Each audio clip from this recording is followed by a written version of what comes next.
Tika pe biloba loba. To pe ça déjà tendance. Les gens voient Ken Piana c'est pour Ken Piana za Wario, Ken Piana c'est pour Fali Poupa. Tant va lo ba propos na bango. Artiste à beau vent. Est-ce que va tenir sur ba sepela wanango? Question mark. Ken Piana o ba mwa ka na océan. Nakata Istanbul kuna ba Congolais ba tomboti balobi Ken Piana. Tozo beta et pour ni aloba tirike ze loko te bata tiriki ba ba mpiaki ba ta tiriki ba bo. Sikinde ba yoka ni ko na bango ya ngone nafingi mutu te na Ken Piana makizembe Ken Piana ya to ba tirike ze loko ba ya kapona makizembe nafinga mutu na video yoka ba yoka ngolo no so ni no websa bango ni no websa bango non bozo ça makizembe c'est la sous sécurité ya maître Héritier Watanabe a bomi tous les trois génériques. Bah il faut ça ngo. Ba bandela nga zo parce que ambulance dango la zone charge. Pour bercer lobby, il y a que ça la musique va repasser. La musique n'y soit ça la musique forcée. Et puis Karine Mokonzi la baronne biso awa toko fêter na famille date ça déjà kala mingte bazo kale date na biso fête na pe kozala mo bange na ndenga mukete parce que balobi autorité morale internet ndazo bala na poto na concert a Fali Poupa ya ex Bercy ya New Arena ezala ka bo Ken Piana kima mama na mbango pona ba combattant a risque pe liwa et puis tata l'océan Ken Piana simi mutu a raisonné Jeep a raisonné Fimbo na Fimbo a raisonné Mwasi na bana a raisonné abina yo kufa pamba Ken Piana a raisonné a réfléchir et belé ba tu ko pesa Jeep à $23,000 à peine même hour ba tu pesa Jeep à $23,000 a otala siko pasteur abisie au sali bata mokili basale lorote au côté prison va pese lorote mais le pas ensemble va pese Jeep le Ken Piana na kata Istanbul na bina filé a keko accompagner artiste na concert azana na Istanbul mais ba diaspora ba ni ba boa ka Ken Piana na kata aussi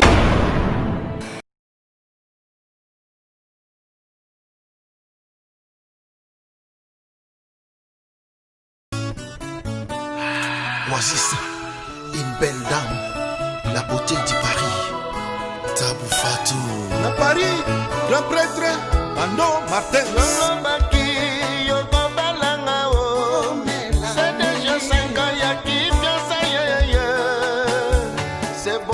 C'est beaucoup. Et puis si bamboula wana, c'est la cancella. Oyo balanga. Thomas Biala.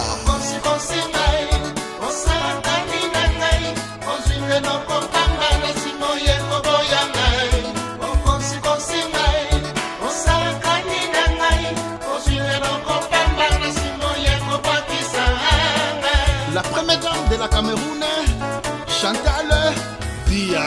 Mon palais kende mikili alomaki akengo bokiselanga esika na belao Maman Wivine Moleka. azonga kate unga mawa Yemei Honorable Papin Piana. Monatie botalelanga Congo température ya maman Rosette la fleur Nadambu. Merci beaucoup, chers internautes. Vous suivez partout dans le monde entier Congo Température avec votre humble serviteur héritier Iboula Monantsuka na bango nyonso muyaka ya solo bakselaka na suka président bale défenseur otolo baka vite so wapi si je suis là je parle bien par rapport ya actualité o eza dominé liwa ya mama ami o uta kotika biso mama na Koffi Olomide lelo Aza na kati ya Paris au bayambie bongo na 5h du matin Koffi Olomide na kati ya France déjà oyaye enterrement ya mama ami pour organiser obsèques ya enterrement ya mama ami si les obsèques ya enterrement ya mama ami sorti ezalaki Marama ba coronavirus te toninga corps ya mama ami baninga ki baya nango bongo na Kinshasa to lela mama ami na ba honneur nyonso parce que za mama oyo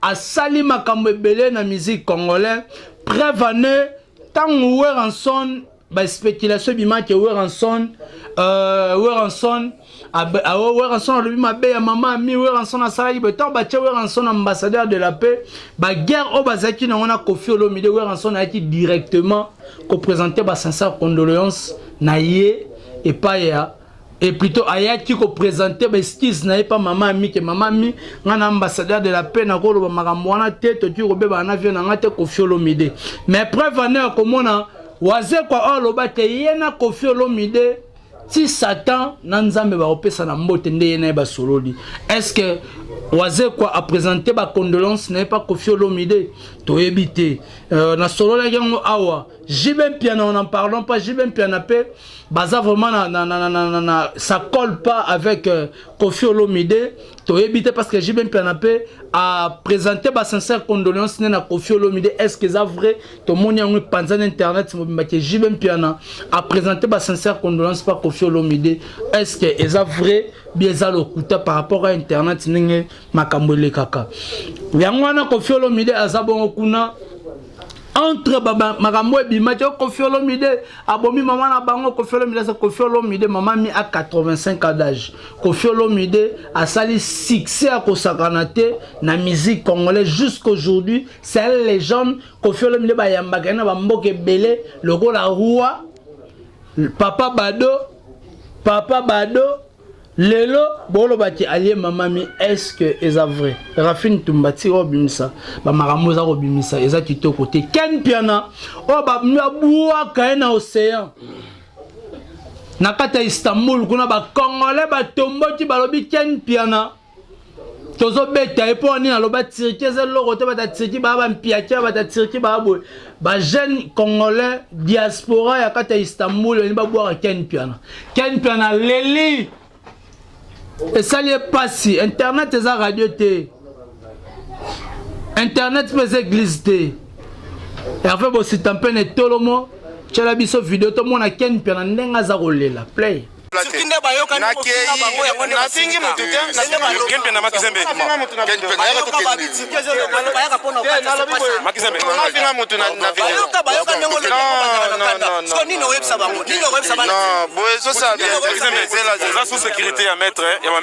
Ken Piana a raisonné, a réfléchir et belé.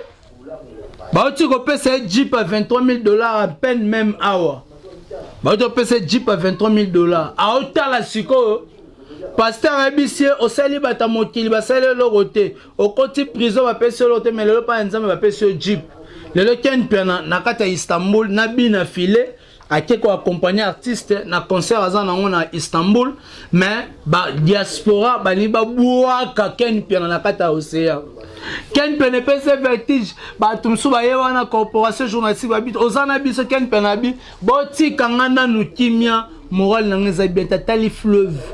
Et puis t'as l'océan, Ken Piana simi mutu, a raisonné Jeep, a raisonné film na film, a raisonné moi sinabana, a raisonné, abina yo kufa pamba.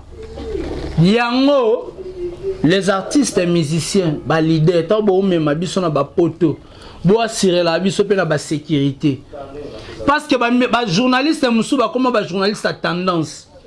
Moni so ki ozala journaliste a tendance se placer même abiso tala sur le Ken Piana nga sibi na poto na concert a Fally Ipupa ya ex Bercy ya New Arena ezala ka bo Ken Piana ki mama na mbango pona ba combattant a risque pe liwa mais le la ndeti na kata Istanbul en tout cas bo pe sarabiso pe on tient la biso pe tout ba garder fou donc ba mettre ba protéger rapé biso pe ba journaliste to tika bitambola zalaka kolena artiste et musicien o memio ki okota amabe obima amabe ozongisa bo mabe ezaki to côté donc tambola na ekenye tika pe biloba to pesa déjà tendance les gens voient Ken Piana c'est pour Ken Piana za Wario, Ken Piana c'est pour Fally Ipupa. tant balobaka ba propos na bango artiste à beau vent est-ce que bato nyonso basepelaka nango question mark ozomona donc faire pas na bato na ye fali pas na bato na ye sotant ba guerre yaka équiparateur soza muta fali okutana bata faire ba simbio wa muta faire okutana bata fali ba simbio soko biso otoza ba kutu ben toyoka kate zala le rôle héritier ibula au milieu du village na liaka nyama mato imi balena yoki koto na yoki koto ezala bien mingi mais bino bozaka wana pona kozwaka sete ozo kotisa yango kana nzoto muto ozo continuer ko beta sete ozo franchir yango na nzoto muto jusqu'à moi les pinières au bomaye yo raso bomi musicien yo tikala ndeni to sala ne musala o lelo ezo mema biso ba poto musala lelo oyo ba pesela biso ngo ba jeep oyo pesa biso ba honneur to tia yango soin to pesa ngo makambu to tika kozala ba pour ngana zalaka pour fali ngana zalaka pour faire ngana pour héritier Watanabe. En tout cas coup de chapeau héritier Watanabe mi ange mi démon na qui m'a désolé en tout cas Citroën a désolé na ma misu nengo tite salinga bien nzambo kitoko to yo kaka bason héritier Watanabe to bate silence oyo sogeza ya nini tozo kaka bason gogan moto na tembe héritier Watanabe to kaka bason silence nenga mukete héritier Watanabe olobate azaka timia mi ange mi les morts ezo avec impact avec idéologie. Héritier Watanabe bomi tous les trois génériques. Bah il faut ça ngo. Ba bandela nga zéro parce que ambulance dango la zone charge. Pour bercer lobby, il y a que ça la musique va repasser. La musique n'y soit ça la musique française. Dans la musique va bête pas ba wera ba faire rigole là bête pas ba ayo bête pas héritier la musique moro français. Donc ça la musique il repasser. Ya on to libanga Libanga yo. Et on doit dire la musique est repassée. Donc on ne sait pas si on est où. Avec notre musique, parlons un peu de Karine Mokonzi, la baronne Maman Coca-Cola, autorité morale à YouTube, calamité mariage avec Feli. Et on doit dire la baïnio so, oh ba lobaka, oh baza pour, oh baza contre. C'est le moment bateau baza contre bo se manifester bo loba o nyonso bana posa bo loba biso na kin to refléter après ba chinois bana membre ba maman autorité ba maboma ya Karine bino bo refléter kuna na poto biso ba charge ba les défenseurs to refléter awa na Kinshasa. Là je pense directement présenter ba sincère condoléances na famille ya Batina la Neymar. Papa on est ensemble avec toi Tina Lash Neymar. Il y a Bisso vraiment à Kati donc l'un y a défenseur à Koufé le bon papa naé donc on est ensemble et puis Karine Mokonzi la baronne Bisso a toko fêter na famille date ça déjà calamité bazo calé date na Bisso fête on a peur aux alamo bangé na ndenga mukete parce que balobi autorité morale internet ndazo bala.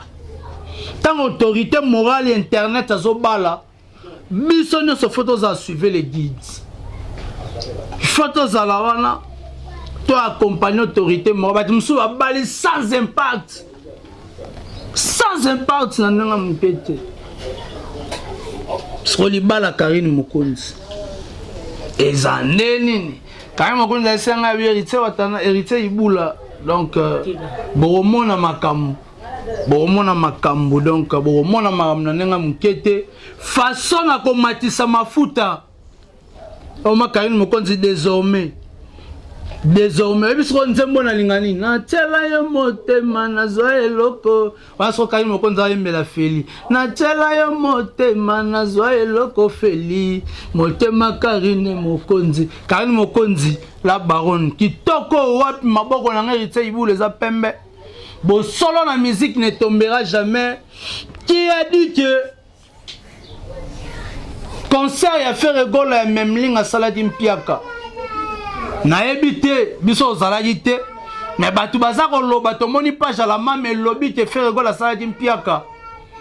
na concert ya même ligne et ça pour nani parce que ba image ezalaki ndete si je comprends bien parce que bato tout bakota ki concert baboyaki bato ba filmer to solo lango baboyaki bato ba filmer ba journaliste bazalaki bato musu ba yibaki yango kana na ba téléphone ba bakoti na ba chaîne to ebité loko nini lekati ezaki par rapport ya producteur aboyaki bato ba filmer po yemo ka sala exclusivité ya concert ya même ligne a fait rigola talaka mikolo ni muta charge yango wana tozu yango te na ba chaîne internet tozu yango te pe na ba chaîne locale na biso awa pona nini producteur je crois bien producteur na boyaki parce que ba journaliste bazalaki belé ba journaliste qualifié parce que loko monsieur za teno artiste e moko fa loba to producteur a lobi que pour un concert oyo bo filmer bo sala ba live ça pourrait être autre chose parce que tout le monde tiongo na concert ya chaque club a fallu pour il y avait des gens au basaki ba direct ba ni tout et tout pourquoi parce que ça dit autorisation il y a bureau, il y a artiste, on ne sait pas qu'est-ce qui se passe dans le bureau à faire rigoler parce que bah sentir moi l'enterre moi côté na kati l'enterre par rapport à Nini parce que concert à même ligne et ça là qui plein à craquer il y avait la débordement de gens bah fongo les portes bah tout musu bah tche bon na boîte bah tali concert avec écran géant pour la Nini parce que la salle plein zalati faire rigoler à côté na boîte il y a énigme tomber bah tiens regarde moi bah mati likolo bah messa ti likolo ba divan et ça qui impacte na idéologie faire rigoler à côté énigme 4 heures bah toi bi que faire rigoler à kimi concert est-ce que faire rigoler à côté ma concert bah artiste ya musu ba koka ba concert en plein air te ba obeta nini ba na spectacle nini en salle que ba na génération wenge na ba spectacle ba yaka mabe ba artiste ya musu ba koka ba concert ya en plein air te ba koka ngote ata ba concert ba obeta ba salle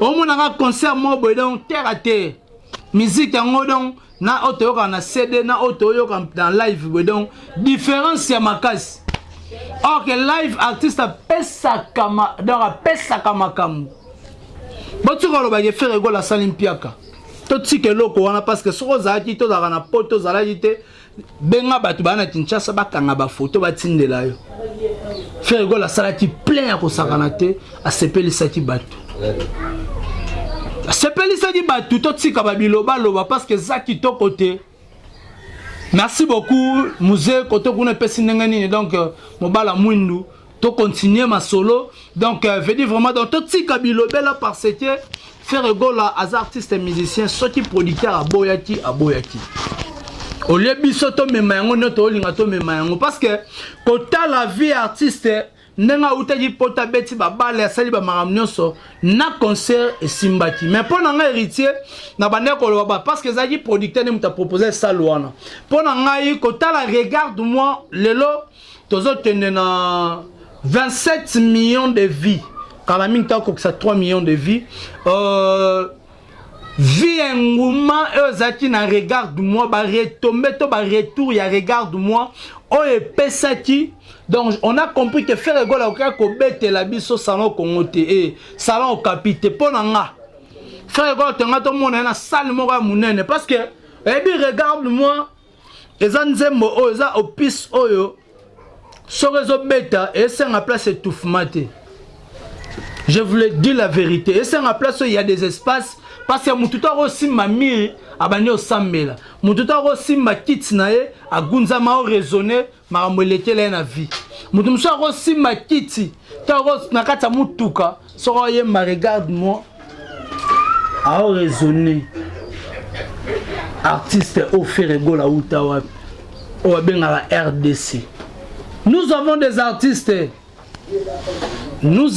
artistes talentueux dans notre pays. On a des jeunes artistes Opel Lelo, bazo fouler le sol, bazo continuer, bazo ba beta, balanda lokolo. Avec héritier Iboula tokozo analyse, ya makasi na bato bayebi musique. Je dois parler un peu de génération parce que ça crée aussi des désordres dans ma génération. Dans l'obéléango champion Wadol le tout puissant depuis La Rochelle. En tout cas, merci beaucoup. C'était là héritier Iboula Mwana Ntsukana Bango Nyonso Mouyaka solo président les défenseurs. Donc c'était là tout ça la moi mise au point par rapport à Makambo Ezako le kan internet ya mboka na biso Congo. Merci beaucoup na ba nyonso bazilo laka ko la héritier ibula na ba matalatala na bino na ba téléphone na ba machine na ba télévision na ba ope bazomi na misala. Pourquoi pas je dis merci à maman Rosette la fleur d'amour. Pourquoi pas le tout puissant champion Wadol depuis La Rochelle. Merci beaucoup à AMMB à la fin à deux chamotomètres Bebazi Beba Tchafouin au Monayango à deux chamotomètres Bebazi Beba. Merci beaucoup à 3L Magique, à Lotis Long, Lufantienda, Yarosien la Taylor, pourquoi pas, Bruno Loubi Kambon à propre vitesse avec force, Beloti Ilunga, grande dame depuis Loufouana. Merci beaucoup à Samba Wangata, maman à Petit Brown Junior et Broly Dizamache, pourquoi pas, à Yannick Fumunsete, papa na Brian et Motema Dorka Senzumba. Oh lolo ba pesi honneur pa Yannick Fumuntseki ala tie lo pété na poto kuno. Eh Yannick Fumuntseki oza mobali. Merci beaucoup à plus un Junior Massangu à mon ami depuis les États-Unis, pourquoi pas à Isaac Monganga balobezaka maramanzambe toroko kisango kaka volonté wana. Merci beaucoup à la reine de Grenoble Belfil tout à la motema dadi moma a musenza zate dali bula mama mokonzia na bosani nani musée Alida Mavuba, ok, nanga mabe. Champion Adol, donc Alida Mavuba, ok, nanga mabe. Oh, famille na yo. Donc, merci beaucoup. Na assistance à Batunyoso. Donc, merci beaucoup à Hervé Bossi Tampen et Tolomo ya Mobali. Né dans le Baka, souvent, Tomonani, Soti, Nzambe, Azongi, Nanote.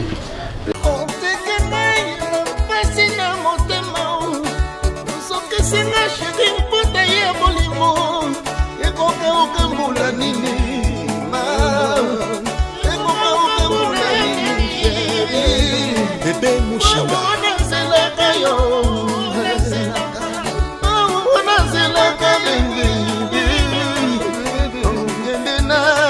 David Tété Evelyne Libota, mère des orphelins, chocolat chaud. La grande dame du Congo, Mamissa Lemvoka. Songa baby, songa baby. Ala katingai akende, ako songa koya koka matanga. Ame mangana mikili konfire, libela na libela. Promettre famille, famille malelako, mulanini. Mon belingo kenene ikomela gansoni amawa abendenaye Génie Malonda choisi Matata akananaye pasina mawa nazelaka son excellence Milk Shake Mandungu Namikili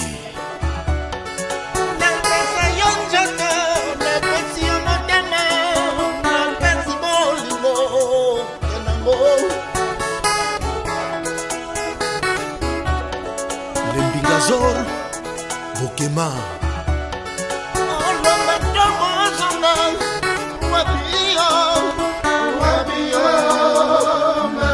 Mimi Chilombo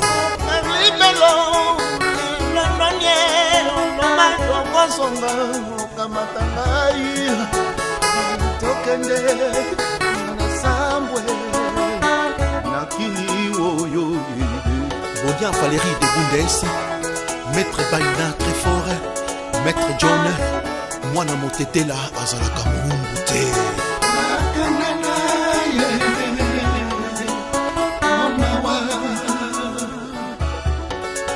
La fleur rose Nikinisi Jacques Ngimbi Mokonza Acne Adon Malanda Mbele Claude Eden Didier Kaditou Eros Kalou Charlie Schengen. Le grand prêtre Rémi Mapuntima.